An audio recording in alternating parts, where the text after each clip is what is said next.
धियं सदा परिभवग्नम्बीष्टदोहं तीर्थास्पदं शिवविरञ्चिनुतं शरण्यं प्रत्यार्तिहं प्रणतपाल भवाब्धिपूतं वन्दे महापुरुषते चरणारविन्दम् कृष्णं नारायणं वन्दे कृष्णं वन्दे ब्रजप्रियं कृष्णं द्वैपायनं वन्दे कृष्णं वन्दे प्रभासुतां नारायणं नमस्कृत्य नरं चैव नरोत्तमं देवीं सरस्वतीं व्यासं ततो जयमुदीरयेत।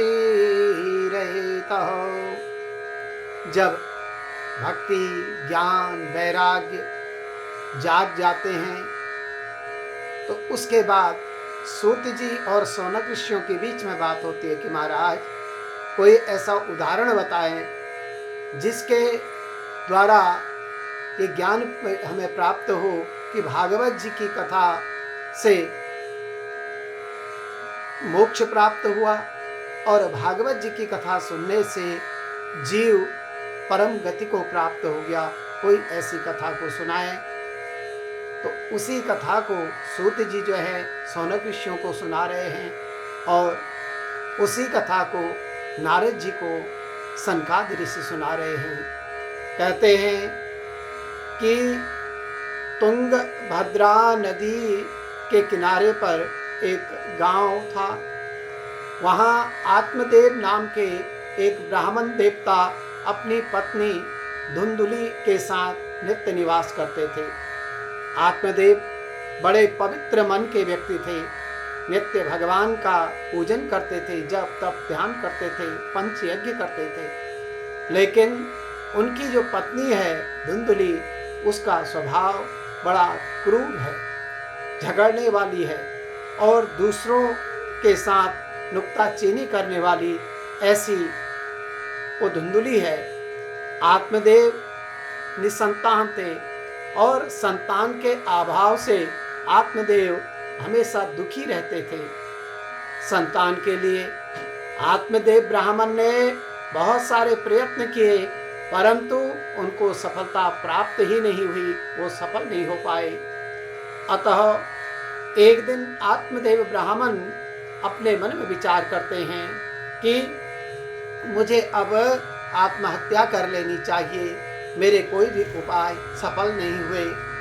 तो इस प्रकार से आत्मदेव ब्राह्मण इस विचार को लेकर के वन की ओर प्रयाण कर रहे हैं। घूमते फिरते रास्ते में नदी का एक किनारा आया। वहां पर उनको एक महात्मा मिले। आत्मदेव उन महात्मा के पास गए और जाकर के रोने लगे, रुदन करने लगे। महात्मा ने आत्मदेव ब्राह्मण से पूछा कि महाराज, हे ब्राह्मण, तुम क्यों रुदन कर रहे हो, क्या कारण है? आत्मदेव ब्राह्मण कहते हैं कि मेरे पास खाने पीने की कोई कमी नहीं है, मेरे पास किसी चीज की कोई कमी नहीं है, सब कुछ मेरे पास ईश्वर का दिया हुआ है, परंतु मेरे पास एक बहुत बड़ा दुख है। वो दुख यह है कि उसको कोई खाने वाला नहीं है। अतः मैं अत्यधिक दुखी हूँ, इसलिए मरने की इच्छा से मैं आत्महत्या करने के लिए आया हूँ। ऐसा आत्मदेव ब्राह्मण उन सन्यासी से कहते हैं। महात्मा ने कहा कि तुम्हें कोई संतान नहीं है, यह तो परमात्मा की कृपा है, तुम्हारे ऊपर भगवान की बड़ी कृपा है। पुत्र परिवार न हो तो समझ लो कि ठाकुर जी ने तुम्हारे हाथ में सब कुछ कराने के लिए तुमको तुम्हारा भाग्य लिखा है, ऐसा महात्मा बोलते हैं। इसलिए तुम्हें कोई संतान नहीं दी है। ये संसार में पुत्र जो है वो दुख रूप है। और कहते हैं जो आनंद संत फकीर करे वो आनंद नहीं अमीरी में। जिस आनंद को संत फकीर करते हैं हे ब्राह्मण देवता वो और किसी चीज में है ही नहीं। ईश्वर जैसी भी स्थिति में तुम्हें रखे वैसी ही स्थिति में संतोष मान करके ईश्वर का स्मरण करना चाहिए। तुम धन्य हो, तुम्हें पुत्र नहीं है, तुम्हें माया किसी भी प्रकार का कष्ट नहीं देगी। आत्मदेव ब्राह्मण तुम इस प्रकार से कोई अपने मन में चिंता मत करो, ऐसा संत उनसे कहते हैं। और इस प्रकार से ये संसार जो है, अतः ईश्वर जिस स्थिति में रखे उसी स्थिति में आनंद मानना चाहिए। एक उदाहरण है, एक बार एकनाथ महाराज विठलनाथ जी के मंदिर में दर्शन करने गए। एकनाथ जी की सुयोग्य पत्नी, उनको सुयोग्य पत्नी प्राप्त हुई थी, इसलिए वे भगवान का उपकार मानते थे। वे कहते थे मुझे स्त्री संग नहीं सत्संग दिया है, इतने दिव्य पत्नी मुझे प्राप्त हुई। और थोड़ी ही देर में भक्त तुकाराम जी भी दर्शन करने के लिए आए। तुकाराम जी की जो पत्नी है वो बड़ी कर्कशा थी। कर्कशा पत्नी के लिए भी तुकाराम जी भागवत का और भगवान का उपकार मानते हैं। वे कहते हैं कि हे भगवान, यदि तुमने अच्छी और सुंदर पत्नी मुझे दी होती तो मेरा सारा दिन उसी के पीछे लगा रहता। और इस प्रकार से वो कहते हैं कि मैं आपको भूल जाता, अतः मेरा तो कर्कशा पत्नी मिलने पर भी भला ही हुआ। एकनाथ को अनुकूल पत्नी मिली तो उन्हें उसमें आनंद है, तुकाराम को प्रतिकूल पत्नी मिली तो उनको उसमें आनंद है। दोनों को अपनी अपनी परिस्थितियों से संतोष है और भगवान का उपकार मानते हैं। और नरसिंह मेहता जो हैं, उनकी पत्नी की मृत्यु हो गई तो वह उसी में आनंद मान रहे हैं। वो कहते हैं भलुम थयुम भोगिम जंजाल सुखे भुंजी सुश्री गोपाल। तो नरसिंह मेहता कहते हैं अच्छा हुआ कि कुटुंब का झंझट ही चले गया, क्योंकि पत्नी की मृत्यु हो गई। अब तो मैं बड़े सुख से निश्चिंत मन से श्री गोपाल का भजन कर सकूंगा। एक संत की पत्नी अनुकूल थी, दूसरे संत की पत्नी प्रतिकूल थी और तीसरे संत की पत्नी संसार छोड़ के चली गई।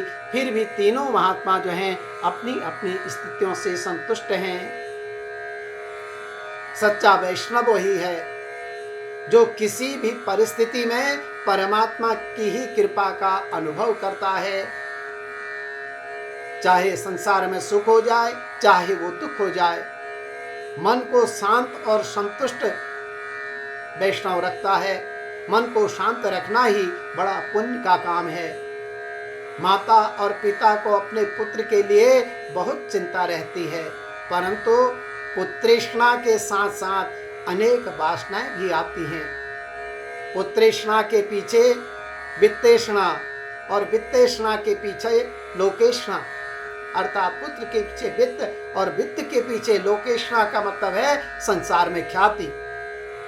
तो आत्मदेव ने उन महात्मा से कहा कि मुझे पुत्र दो, क्योंकि पुत्र ही पिता को सद्गति प्राप्त कराता है। अपुत्रस्य गतिर्नास्ति। वे महात्मा कहते हैं, वो आत्मदेव ब्राह्मण उन महात्मा से कहते हैं जिनका पुत्र नहीं है उनकी कोई गति नहीं है।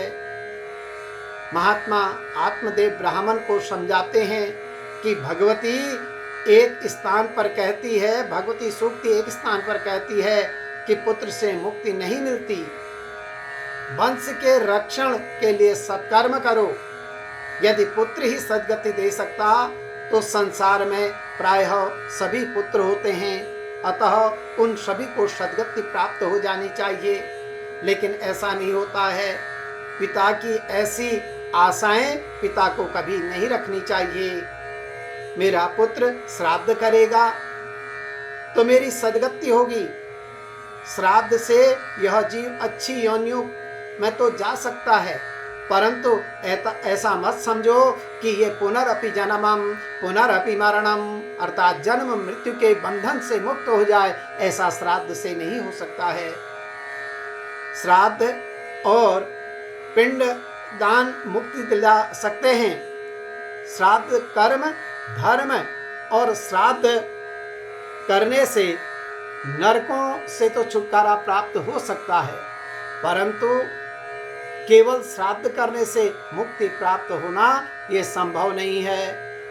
श्राद्ध करने से मनाही नहीं है, श्राद्ध अवश्य करना चाहिए। श्राद्ध करने से पितृगण प्रसन्न होते हैं और अपने कुल के लोगों को आशीर्वाद देते हैं।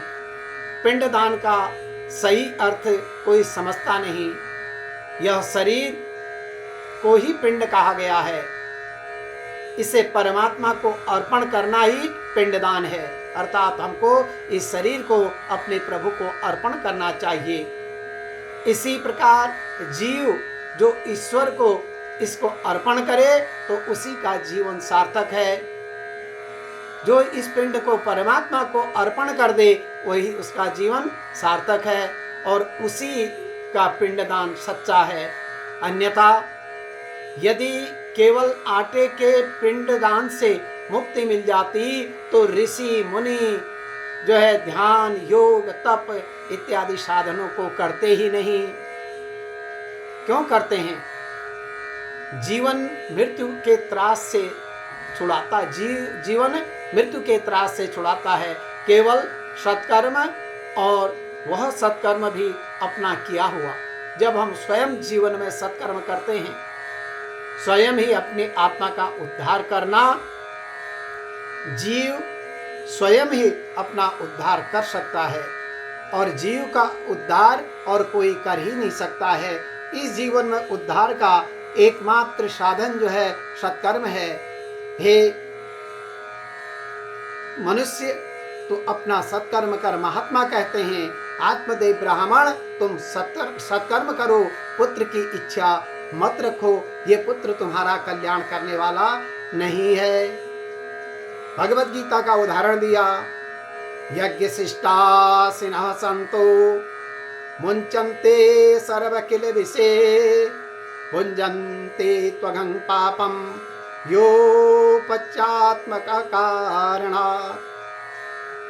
भगवान के भक्त सभी प्रकार के पापों से मुक्त हो जाते हैं।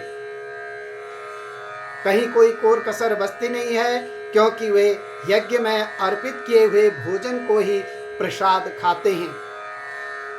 अन्य लोग जो अपने इंद्रिय सुख के लिए भोजन बनाते हैं वो निश्चित रूप से पाप खाते हैं, ऐसा भगवत गीता में कह रहे हैं। भक्तों या मेरे प्रभु कृष्ण या गोविंद के प्रति पुरुषों को संत कहा गया है, जिनकी भावना भगवान के प्रति उद्वेलित है, जो प्रभु की नित्य निरंतर सेवा भक्ति में लगे हैं, उन्हीं को संत कहा जाता है। वे सदैव भगवत प्रेम में निमग्न रहते हैं और ब्रह्म संहिता में कहा गया है, प्रेमा जन सरितम भक्ति विलोचनेन संतः सदैव हृदयेषु विलोकयन्ति। जो संत हैं, संतगण श्री भगवान गोविंद में ही समस्त आनंदों के दाता हैं, उनमें ही या मुकुंद मुक्ति के जो दाता हैं या कृष्ण सबों के को आकृष्ट करने वाले हैं, उनके प्रति उनका प्रेम जो है प्रगाढ़ रहता है। उसी प्रेम में वो भक्त जो हैं वो मग्न रहते हैं। उनके सामने कोई परम वस्तु, कोई परम पुरुष ईश्वर के अलावा है ही नहीं।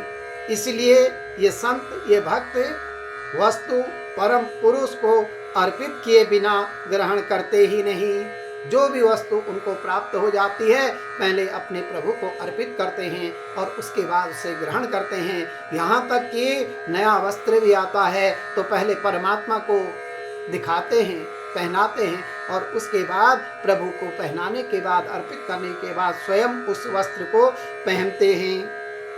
फलतः ऐसे भक्त पृथक पृथक भक्ति साधनों के द्वारा यथा श्रवण, कीर्तन, स्मरण, अर्चन आदि के द्वारा यज्ञ करते रहते हैं। ये सारे यज्ञ हैं।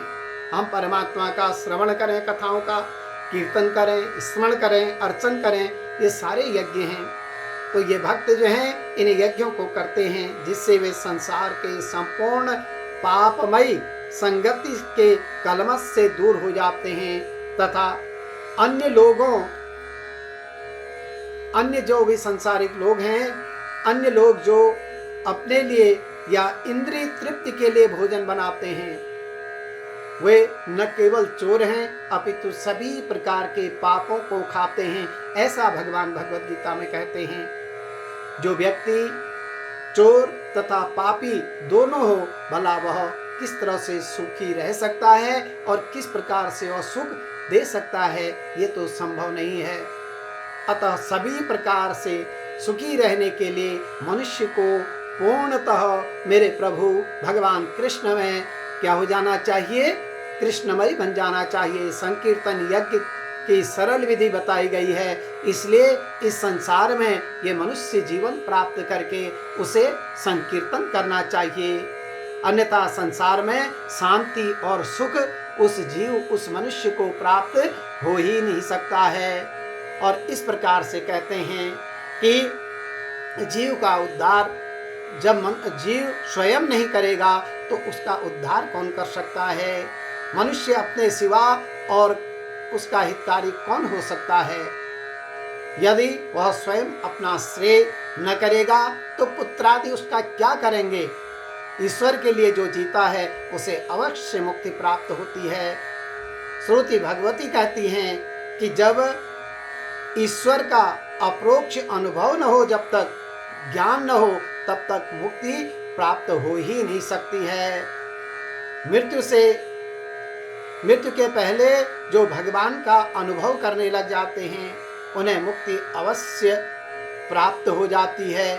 परमात्मा के अप्रोक्ष साक्षात्कार के बिना मुक्ति प्राप्त हो ही नहीं सकती और उसे जान करके ही मनुष्य मृत्यु का उल्लंघन कर सकता है।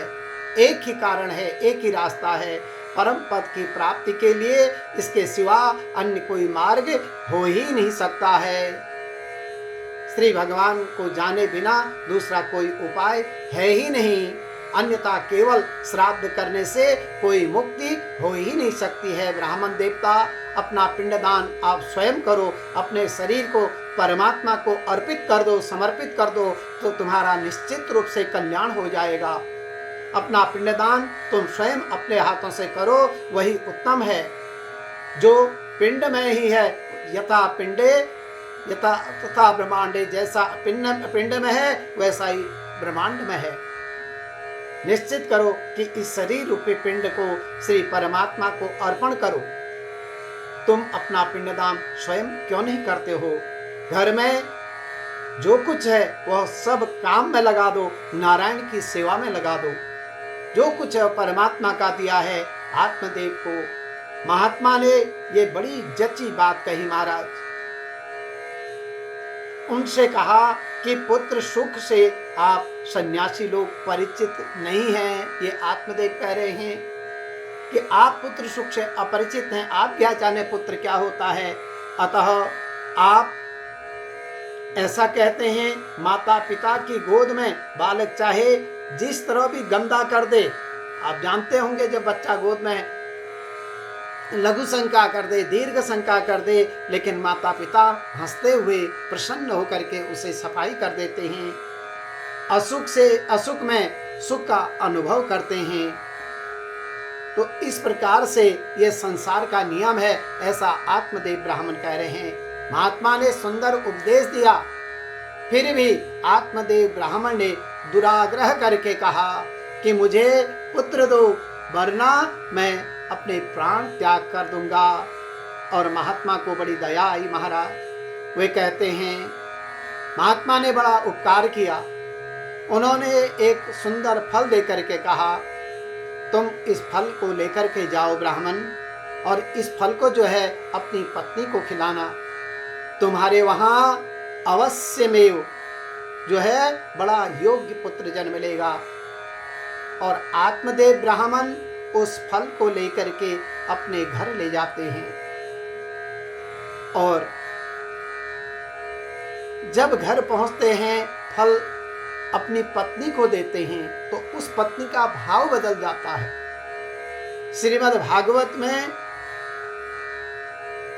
3 प्रकार के जो ताप हैं, आध्यात्मिक, आदि दैविक और आदि भौतिक, जरा सोचें, समझ में आएगी कि ये जो मानव की काया है, ये जो मनुष्य का शरीर है, ये शरीर तुंगभद्रा है, और भद्र का अर्थ है कल्याण करने वाली, और तुंग का अर्थ है अधिक, अर्थात जो अधिक कल्याण करने वाली है उसे ही तुंगभद्रा कहा गया है।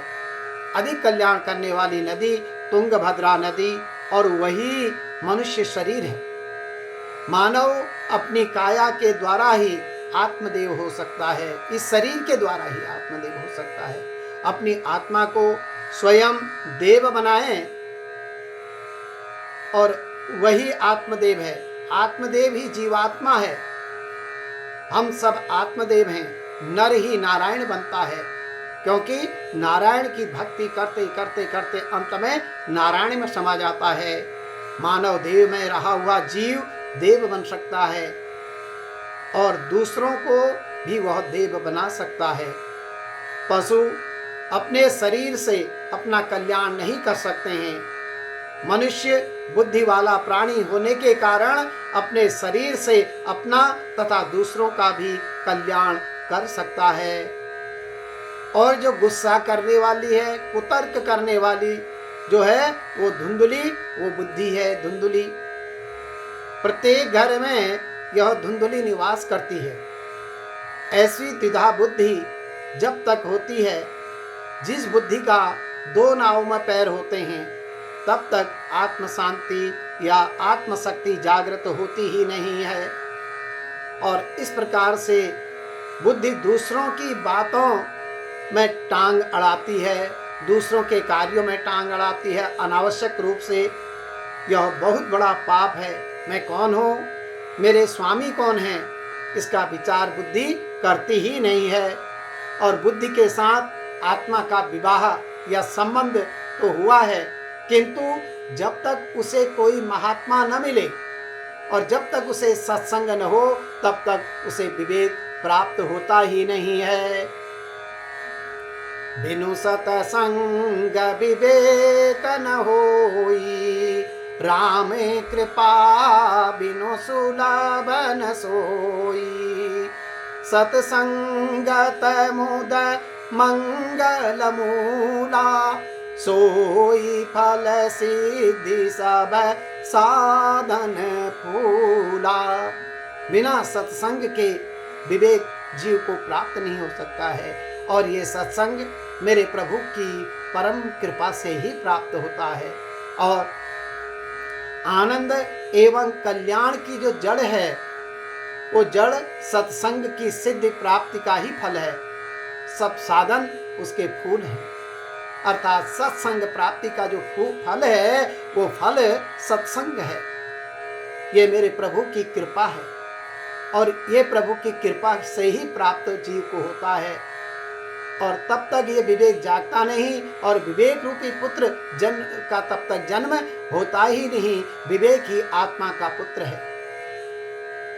अर्थात विवेक आ जाए तो समझ लीजिए कि आत्मा का पुत्र जन्म ले लिया है। आत्मा और बुद्धि के संबंध में विवेक रूपी पुत्र जन्म यदि नहीं होता है, तो संसार रूपी नदी में ये जीव डूब जाता है। अर्थात कौन सी नदी? ये संसार की नदी से पार कराने या संसार रूपी सागर से पार कराने का एकमात्र जो साधन है, आत्मा और बुद्धि के संबंध से विवेक रूपी जो पुत्र होता है, वही पुत्र इस जगत से हमको पार करा सकता है, भवसागर से पार करा सकता है। जिसके घर में विवेक रूपी पुत्र नहीं होता है, वहाँ संसार रूपी नदी में सभी डूब जाते हैं, भवसागर में डूब जाते हैं। इसी से तो आत्मदेव गंगा के किनारे पर डूब मरने के लिए कहते हैं।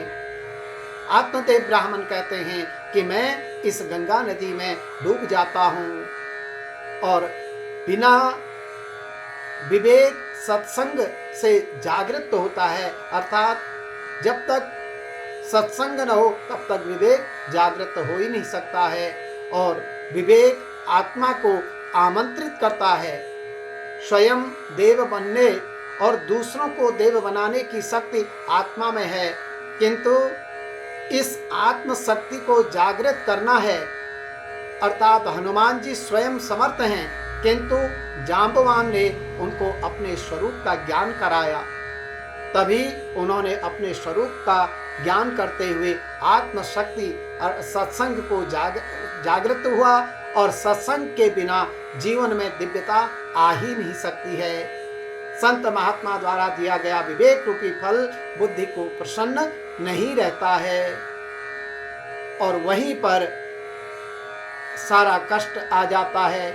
श्रुति जी कहते हैं कि सत्संग से तुरंत ही इंद्रियां जो हैं वो शुद्ध हो जाती हैं, और मन बुद्धि तथा जब भागवत और भगवान का आश्रय लेंगे तभी ये शुद्ध होते हैं। धुंधकारी कौन है? जो आत्मदेव के घर में जन्म लेता है।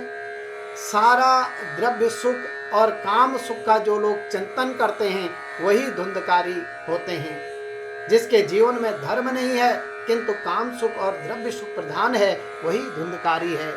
और सूत जी सावधान करते हैं, कहते हैं कि बड़ा होने पर धुंधकारी वैश्याओं में फंस जाता है, और ये शब्द स्पर्श रूप रस और गंध, ये 5 विषय ही वैश्याएं हैं जिसमें ये जीव फंसा रहता है। और जब जीव इसमें बच जाता है तो वही धुंधकारी जो आत्मदेव का पुत्र होता है वही धुंधकारी ये है।